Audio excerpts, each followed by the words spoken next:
Hi hello all. ఇంకో important అప్డేట్‌తో అయితే మేము ముందుకొచ్చేసాను.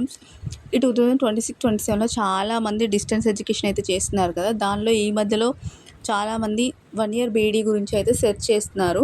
అండ్ రెగ్యులర్‌గా 3 ఇయర్స్ డిగ్రీ కంప్లీట్ అయిన వాళ్ళకి 2 ఇయర్స్ బీఈడీ అయితే అవైలబుల్‌గా ఉంది. కానీ ఈ 1 ఇయర్ బీఈడీని కూడా మళ్ళీ రిటర్న్ ప్రారంభించడానికైతే సన్నాహాలు చేస్తున్నారు. ఈ 1 ఇయర్ బీఈడీ వచ్చేసి దీని మాస్టర్స్ డిగ్రీ ఆర్ పీజీ చేసిన వాళ్ళు ఆర్ 4 ఇయర్స్ గ్రాడ్యుయేట్ పూర్తి చేసిన వాళ్ళకైతే ఇది ఎలిజిబుల్ క్రైటీరియాస్ అని పెడుతున్నారు. అండ్ ఇందులో అన్ని డిగ్రీస్ చేసిన వాళ్ళు కూడా కాదు, ఫార్మసీ రిలేటెడ్ ఇంకా కొన్ని డిగ్రీస్ వాళ్ళకి ఈ 1 ఇయర్ బీఈడీ అవైలబుల్గా ఉండదు అని కూడా అంతకుముందు చెప్తున్నారు.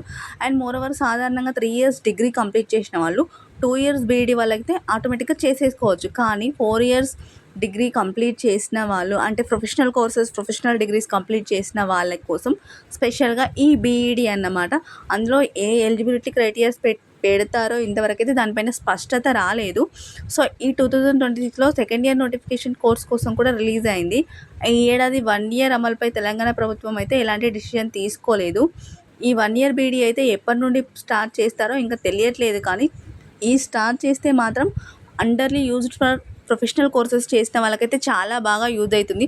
అందులో ఎవరికీ మినహాయింపు లేకుండా అందరికీ ఉంటే ఇంకా బాగుంటుందని మేమైతే అనుకుంటున్నాం. ఎందుకంటే అలా అందరూ 4 ఇయర్స్ డిగ్రీ చేసి ప్రొఫెషనల్ కోర్సులు చేసిన వాళ్ళే. అందులో మళ్ళీ ఇస్తే ఆటోమేటిక్గా ఒకరికి అలా ఒకరికి ఇలా కాకుండా ప్రొఫెషనల్ కోర్సెస్ చేసిన వాళ్ళందరికీ కూడా ఈ 1 ఇయర్ బీఈడీ ఎలిజిబుల్ ఉండాలని మేమైతే చాలామంది కోరుకుంటున్నారు.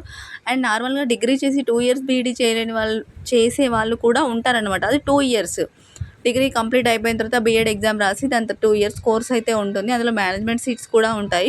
కానీ ఈ 1 ఇయర్ బీఈడీ 4 ఇయర్స్ కోర్స్ చేసిన వాళ్ళకైతే చాలా యూస్ఫుల్గా ఉంటుంది. అండ్ దీని గురించి మీకు ఎవరికైనా ఇన్ఫర్మేషన్ తెలిస్తే నాకు కామెంట్ చేయండి. ఇంకేమైనా వీడియోలు మీకు షేర్ చేయాలనుకుంటే నాకు కామెంట్ చేయండి. Please like, share, subscribe our channel.